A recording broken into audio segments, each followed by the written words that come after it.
There we go. So hey guys, it's Jennie, and we're here to chat about Keller Williams family reunion wrap-ups, ahas, and takeaways. And I invited Anna Kilinski, Brent, to hang out with us today because I saw you a lot this last week. Maybe some were pre-recorded and some sessions you were live. I saw the script off. I'm super proud of you. Good job. I mean, it's Cody. Thank you. I mean, Cody. If you're going to lose to anybody, it better be Cody Gibson. Well, you both did fabulous. So guys that are here with us in Zoom land, thank you for hanging out. And we will have some Q&As and some ahas and shares for sure. But I also wanted to highlight Anna. She's just been so impressive. I just always love your energy, and you're just so intelligent in the way that you present yourself and your business. So I want to just highlight you for a minute. So why don't you just tell everyone who you are, where you are, what you do, all that good stuff. Absolutely. Yeah. Thank you. And sometimes I always joke that I never know that I'm the big head on the presentation. And so when Jeannie reached out to me yesterday, I'm so used to be part of these big masterminds. I'm like, sure, I'll jump in. And she's like, no, it's actually you. And I was like, great. Because what else am I going to say? Right. So, I also don't have anything specific to present here, but we are going to be talking about some things that I picked up this week. And I am here in the Atlanta area. If you saw me in the script off, you might have noticed I was wearing a boa, and that's because it was on Mardi Gras Day, and I'm actually from New Orleans. So you can send all your New Orleans referrals to somebody else, but you got to send all your Atlanta referrals to me. I've been selling real estate for 14 years, and it was a very accidental journey for me until about the last 5 or 6 years. So that means that 8 or 9 years I've been sort of haphazardly driving the race without checking under the hood. And thankfully I had enough gas in the tank to get to where I was going. But at the end of the day, things started to fall apart, and you have to kind of stop for a minute to rebuild to make sure you're going in the right direction. So I currently have a team. I'm one of 11 folks on our team. I am the CEO. I still take listings. However, our entire unit goal and our GCI goal this year is outside of my production. So I'm looking at my production as whipped cream. I want to get to a place where I can do more leading and teaching and giving back and pouring into my people and creating wealth opportunities, not only in my team, but also for our clients and inside Keller Williams. I've got a listing partner, I've got 5 buyers agents and 4 operational people. And we did just shy of 95 million in 2020, which was our best year ever. Which was awesome because I think, when everything hit the fan in March, we didn't quite know what that was going to look like. And I know a lot of people got hit from different directions, and maybe some people didn't have their best year. But we can talk about how do we do that in 2021 for sure. I think we hit close to the 3 million mark in GCI, and this was actually the first year that we net $1 million. So I'm a big fan of profit first, right? There's a lot of people that do a lot of business in this company, and if you're not looking at their P&L, don't be so quick to take advice from them. Not to say that there's not a lot of talented, like-minded people that have great ideas, but we got into this business to make money and to have a big life. And if you're not accomplishing those things, then you need to unwind a few things before you keep adding on. Yeah. So that's where we are. And just excited, man. I learned so much. The more I give, the more I get back. And I'm just appreciative to be here. That's exactly right. And that's what I've learned over all these years as well, Anna. So there was the vision speech, the state of the company, onward, inspirational morning, all of the good stuff that we're used to in person. And you're right. There's nothing like the hugs, the laughs, the smiles, the high fives. However, I love the digital world as well. Now, I admit I get a little distracted because I have it on and I'm doing other things. So there's a book on that. It's called The One Thing, and I was definitely multitasking this family reunion. So I want to hear just your top takeaways, just overall, like the overarching themes that you pulled from it. And again, we'll get everybody else to participate as well. Yeah, and this is definitely not all about what I have to say, because like I said, I was in and out of a couple of sessions, but there was a theme that I picked up on this week that I think we should absolutely just listen to. It's basic, right? the number one thing that I heard over and over and over and over again, and one of the things that I actually did on one of my panels was talking about value contribution, right? What level of value are we providing in the industry that we're in? And that we need to find a way to provide so much value, an immense amount of value, that we actually become irreplaceable.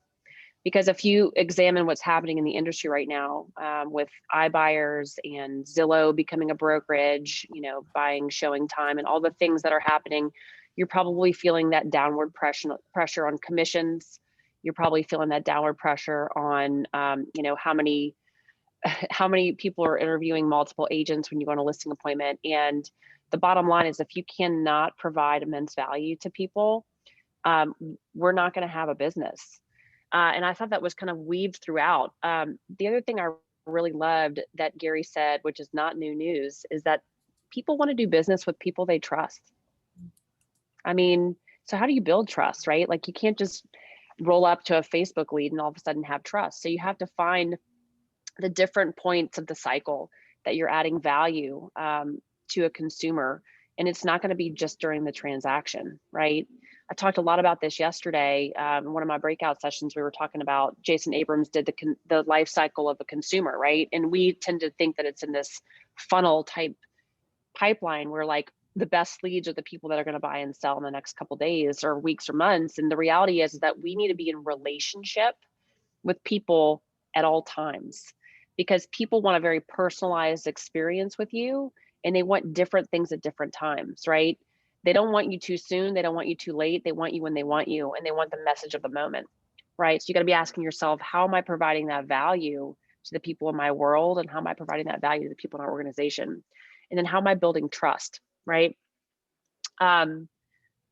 This came up at Mega Camp 6 months ago, and it kind of came out of COVID. I would feel like this whole disruptive shift that we've been experiencing is that you need to really understand that the majority of consumers, I think it's over half, admitted that they would be willing to look at and work with a new brand, even if they've had experience with a past brand, than they ever were before. So 50% of your database is at risk right now of going to a new agent, and that's a big thing that you need to really pay attention to, because if, I'm the first one to admit that I've, in 14 years, have not dialed through my entire database. I've got my director of operations right now going back and looking at all of our past sales and pulling up tax records. And I'm finding that 7 to 10% of people sold without me even knowing and never even gave me a shot. And I can't blame them. What did I not do to earn the right to continue to serve them? Right. So in a way that we're kind of going back and doing this sort of exit interview strategy of like, hey, I noticed you sold your house a couple of years ago, and I'm sorry it slipped in my cracks. I got to ask, what did I not give to you during our time together, or even after that would have caused you to go somewhere else? And half the times they're not even thinking about that. They just are taking the next opportunity because that was the agent of the moment, talking about the market of the moment. Yeah. It's not something I did or didn't do. It's just I wasn't there. You lost their mind share. Yeah, lost their mind share. Yeah. Right. I heard Gary say, tomorrow's business is way more valuable than today's business. And so what that was even talking about is exactly what you mentioned of yes, of course, we need to be in the now and working with the buyers and sellers of the moment. And that's the value of adding to your database, nurturing your database, staying in touch with your database, so that whenever the moment arises for them, that they think of you first and they do reach out, or you reach out and it was perfect timing through a care call or something. Yeah. And like, look, y'all, we cannot be the people that are about pies and recipes. They're not coming to us because we have the best, chicken satay on the market. Like, that's not why they call us. They call us because we're industry experts, because we study the statistics, because we are economists, we are a master of our craft. They need to know that you're not a secret agent. Like, I'm not saying you can't send out a recipe or give a pie, but that can't be your value. Right. And if you're calling people to ask them if they want to buy, sell, or invest in real estate, you're not solving a problem for them. You're just, that's a what's in it for me conversation. So come to the table with a solution to a problem that they don't even know that they have yet. For example, Whose market has increased significantly since this time last year? The inventory, no. The busyness, yes. No. I'm talking about price point. Oh, Whose prices have yes, gone up in your market since this time last year? the value for sure. Why wouldn't you call every single person that bought a house in the last 24 months and say, "Hey, Bill, I know you just got in your house and probably things are very different since COVID started and you may not even be considering a move, but I got to let you know the Atlanta market has increased 18.9% year over year from this time last year. And I don't know of any other investment that's done that. And in case you're thinking about doing something, you've got to decide, do you value getting the most for your house or do you value a convenience of sale? And if it's not you, who else in your world is looking to cash in the lottery ticket that they're actually living in? Because their house is probably worth a lot more than they think. Do you guys write that down? That's a script. But it sounds so natural because you've said it before, because you care about people. That's how. Well, because it's true. And it's true. I mean, it's true. And that's what Anna or Sarah Reynolds said yesterday. I wrote this down. Facts tell. So you're providing a fact, and then stories sell. So you loop in real life examples that you've witnessed, maybe yourself or with your clients, and that's how you get them into emotion, right? The other thing that this is just and again, I don't know what all of your markets are like, but I'm assuming that it's similar to mine, which means that we have no inventory, right? And that feels like an excuse. That feels like a really good reason to sell less houses, right? But then you've automatically just compromised the life that you've sort of pledged for yourself. You're saying that because the market is what it is, I'm willing to make less money this year. I'm willing to not go on that vacation. And that's simply just not going to work for me. So you've got to ask yourself, what are you doing to be in control of your outcome? What solutions could you put in place that will get people to think outside of their 5%, their habituated way of thinking, right? Most realtors wait for people that say, hey, I'm ready to sell. I'm going through a divorce. I'm having a baby. I just got married. I'm moving to Florida. That's what the average agent's going to do. What the uncommon agent's going to do is make a list of people that if you ask the right questions, say like, hey, Mary, I know today is probably, you may not be thinking about a move, but like if literally somebody would offer you X amount of dollars for your house, would you be a seller? And most people for the right number, they're going to say what? Yes. Yes, right? So you're not committing them to a sale to put it on the market in the next 60 days. But now I've got Mary in this little column in my database that says she's a could-be, would-be seller.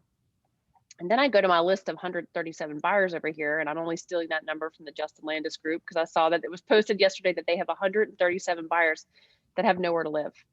Yeah. And I combed through those 137 buyers and I started to match people. Hey, Sally, you told me a couple weeks ago that you'd sell for X. And I know this sounds crazy, but I think I could probably get you X for your house. I know you don't know where you're going to go, but do you think maybe you could rent somewhere until you found that place since you could take advantage of low interest rates? I actually have somebody who's probably going to buy your house for that number. You get them thinking really differently. And if they're not a yes, what you're doing is you're teaching these people that you're strategic in your approach to how you create opportunities. And they're going to want somebody like that in their corner when it's time to actually sell their house or help them buy a house, right?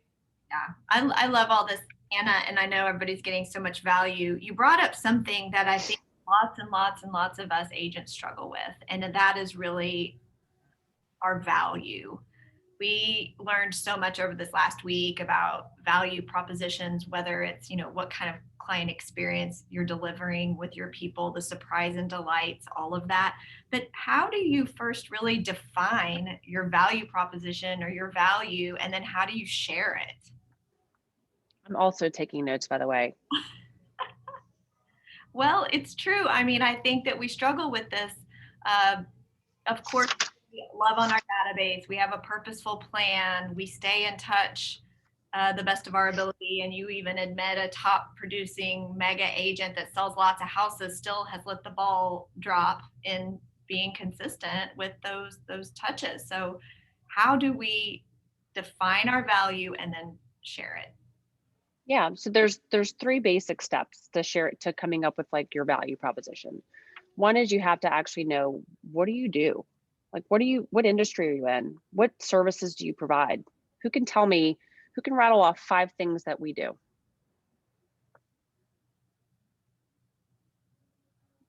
Was that a question? Yeah. Nobody's Yeah. going to say anything. Oh, Pedro, you tell. What do we do? Pedro is about to tell me. He's brave. Pedro, what are 5 things that we do in our business? Okay, I'm gonna say the reality and then the perception, okay? Because in reality, we're a counselor, babysitter, landscaper, sometimes.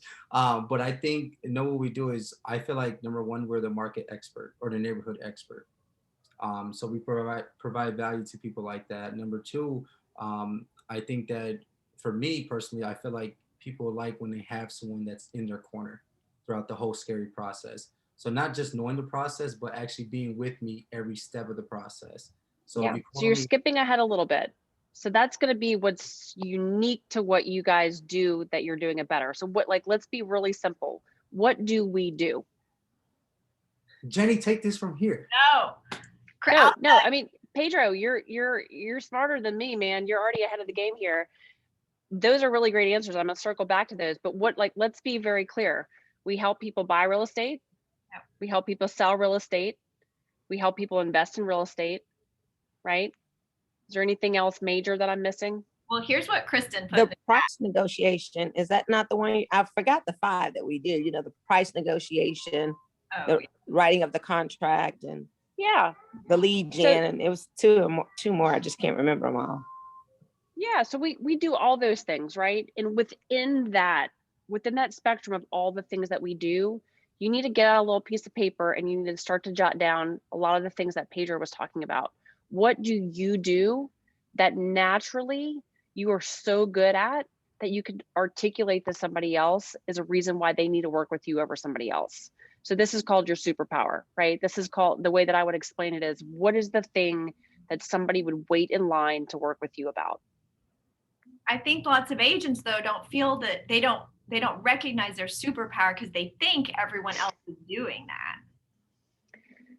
I mean, I had this conversation with my dad today. I said, Dad, this lady in Oklahoma, she wants me to come talk on the Zoom thing. And I literally feel like everybody already knows what I know. Like, this is obviously everybody already knows this, right? But then I go to a family reunion and I hear Jay Papasan do the 9 things on how to build wealth. And I'm like, I know how to do that. You guys already know the answers. You just have to spend some thinking time around what is the thing. So if I would go to my 5 best friends and ask them like, hey, what do you think I'm better at than anybody else? And some of the things they might say about me is like, wow, Anna, you always know how to solve a problem. You never take no for an answer. You always find a way. You are relentless in your approach. You always come from a contribution mindset. You know that there's a way. So they start telling me all these things that I'm really good at. Or I ask my team, because I'm just thinking, well, I'm just Anna. Like, what do I do differently? And what I've sort of digested is that I have this sort of gritty way of getting to problem solving, that if they hire me, if they choose to work with me, there is not a way that we are not going to accomplish the goal. And that's not exactly how I say it, but I have to understand that that's what I'm so good at. Now, you can't go and steal somebody else's value proposition because it's not authentic. You've got to say, man, like, if you come from a teacher background and you're like an amazing caretaker and you come from a place of education, well, play that up. Figure out a way to make that so unique in the way that you present that around what you do, that when you sit down with people in their living room, you can say, look, Mr. and Mrs. Seller, I know that everybody that comes through this door, they're going to do relatively the same amount of things, right? We're all going to put the flyers out there. We're all going to put the sign in the yard. We're all going to price it between 10% of each other. Like, all that matters, right? But what I'm going to do for you differently is this. And you have to know what that is. And you have to be able to communicate it clearly, concisely, and in a way that a consumer could understand. And so everyone that is watching, joining us, and listening to this is your homework this weekend. Ask your family members, ask your best favorite clients that you worked with recently, and just ask them, what did I do super great that I need to know, because I'm not good at verbalizing it. So please help me. That's a great homework assignment for everyone. And Yeah, I love that. I love that. And the other thing that you can do to try to figure out how to get there is like literally think about all the things that you do to provide value or service, right? So again, one of the sessions that I was doing for Jason, he was talking about the ways that we provide value are through data, service, and emotion, right? Some people are going to be more responsive to different levels of value, right? Like the high I is going to be more involved with like, you know, interactions. How many times that they get touched by you? Like how many times are you having a phone call with them? And are you kind of meeting their emotional needs? Whereas like the person who's a high C, well, they're going to want to see all the stats of the market. Which way is the market heading? Why did you come up with that comp? So you have to understand who your audience is so you can tailor the message, but there's different ways to provide value. So make a list of all the things that you do during a transaction, before a transaction, after a transaction, and then that long time in between. And the key that I want to really, really bring home to you all that you need to hear is that we can no longer just serve people during a transaction. True. If you're not thinking about the relationship as a 7 to 10 um, a 7 to 10 sales opportunity per person, and that everything that you're doing in between that transaction is nurturing the relationship and keeping that trust, you will lose the right to provide the value during the transaction. That's the message. That was like the resounding message that I heard this week. And so you got to ask yourself, like the person that I'm going to be working with in the next few months, they're going to get different types of things from me than the person that just sold with me a year ago, right? But what if they got a milk and cookies on their birthday? And you just follow up with them the next day. Hey, just want to wish you a happy birthday. How's it going? It's been a year since we sold your house and just want to see how everything's going. Did you think, are you thinking about maybe getting back into the market or, it just creates opportunities for you to have a relationship. Well, Anna, I'll say something that I heard years ago and it stuck with me and I share it all the time. What do the consumers, the public think that most real estate agents are out for? Yeah, a quick commission. And what do we prove to them when we never talk to them again after closing? Yeah. Thanks. Yeah. So you guys out there that you're like, I don't want to bust them, or they're fine, they just bought, or you have fear that if you call them to check in on the new house, that they're going to tell you that the pipes bust and you're going to be held responsible for it, which is what I used to do. I used to be afraid to call them right after closing because I was afraid they wouldn't love it anymore. And that was my own fear. And then guess what? If they do have something wrong with the house after they just move in, now you get to be the hero and the friend who can help them find a solution to whatever has gone on with that. So great message with the staying in touch. That's why you stay in touch, is so that Yeah. never I lose. think Gary was saying that it needs to be planned and meaningful communication, right? So in those touch points, are you providing value? Ask yourself. I mean, y'all, when I go to my mailbox, you know how much crap I get in there, right? Like what are you putting out to people that says, how do you want to be seen in the world? That's your brand. Is what do people think of when they think of you, when they experience your name or they see your sign in the yard? What are they automatically thinking about you? And everything that you put out into the world needs to be woven. That needs to be woven into that fabric of your message, right? The other basic thing that I feel like we just need to hear over and over again is we don't have a business if we don't have customers. Mm. So all that time you spend building your, fancy website and making your business cards perfect and worrying about what that flyer is going to say, it just doesn't matter if you don't have customers, right? So everything that you do, your big rocks, that the frog that you need to swallow each day needs to be built around building your database and consistently communicating with them in a fashion that is relevant to where they are in their cycle. I know so many people are watching are like me. I used to be the getting ready to get ready because it all had to be perfect before I did it. And Anna, you just nailed it. I mean, there is no point. I mean, right now we're getting paid $0 unless we get into action. And the only way that we're going to make some money and have an amazing big life is if we help people. And the people that trust us and care, we care about and they care about us, they do not care what our flyer looks like. I'm sorry, they don't. They care about the connection and helping them achieve their goals. I can talk about that all day, but I wanted to just shift gears just quickly because I didn't get to hear all of this session, but if you guys saw Gary and Jay's 7th level conversation around the MREA 7th level, and like how I love that he gave permission. Like everybody gets the book and is like, oh my God, I got to go be a millionaire real estate. And then they lose themselves in the process. Yeah. And I would be really clear that you have a very good understanding of what you want out of this business. That you're not looking over at the next guy and saying, oh, Anna Kilinski, she's got whatever. So therefore I've got to do whatever. Because in that process, you start to lose why you got in this business in the first place. There is nothing shameful about having a very, very big small business. Oh, you're going to be so much more profitable too. Speaking from experience, right? Yeah.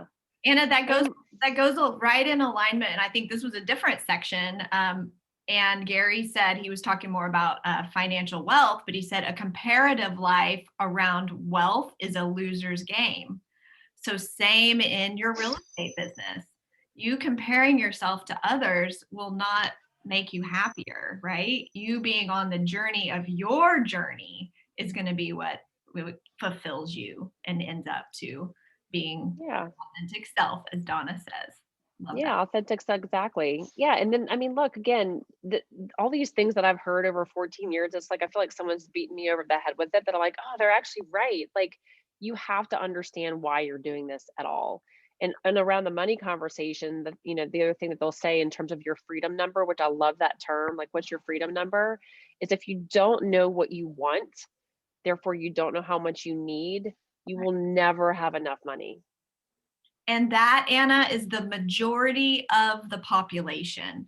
Most people are so okay, and they're great, fine with the status quo. We just happen to be an industry, and especially a company, that we know better now. We have the guides, we have those that are modeling it for us. So there really isn't any kind of an excuse or any kind of reason to not be your best self, because it is really achievable with implementing the books and the leadership that's all around us. Absolutely. Yeah.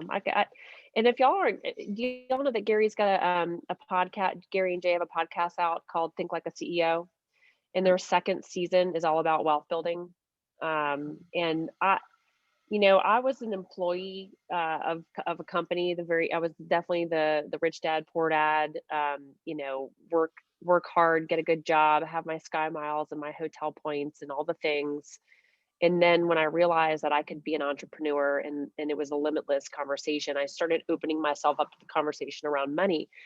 And shame on our education system, because we don't talk about wealth and money and strategies around. I saw the Ben Kinney podcast. We're actually doing that with our team, When Make Give. If you've got either for yourself or with your organization, we're doing that as like a little mini book series to break down different exercises around talking about money and P&L statements. And just sometimes, before my husband and I were together, he thought that he was doing well because he made more money than he spent.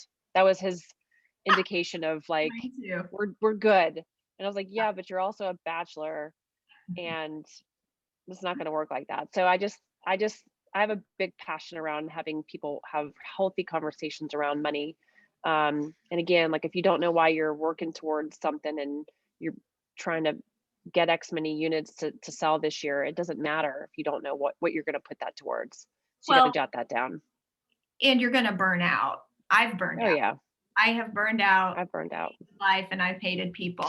That's not a good place to be. So anyone who hasn't burned out yet, just don't now, because you now know that you just have to have your personal mission in alignment with your passion for your business. They go together, really. When you help families, it allows you to live your mission and your purpose. Anna, we've gone 30 minutes, and I don't know that we got in that many ahas, other than I thought this whole conversation was awesome. So if anyone has specific ahas, why don't we can wrap up here now, and then in the Facebook group, you guys can put in your favorite ahas from Family Reunion. That sound good? I want to respect your time. Thank you guys so much. Anna, any final words about motivation for these lovely real estate agents that have hung out with us here today? I think Winnie the Pooh said it best. To begin. Oh gosh, that's the mic drop right there. I love it. I don't know. I All heard right, it. guys. Yeah, just begin. Get into action. Know your Begin. value. You've got some homework. I want to hear about it later. Thank you, Anna, for hanging out You're with me so today. welcome. I look forward Yeah. to Thanks, guys. in-person Appreciate soon. y'all. Thank you. It was so awesome. very Thank you much. guys. Jeannie, Everybody you're have a the good weekend. best.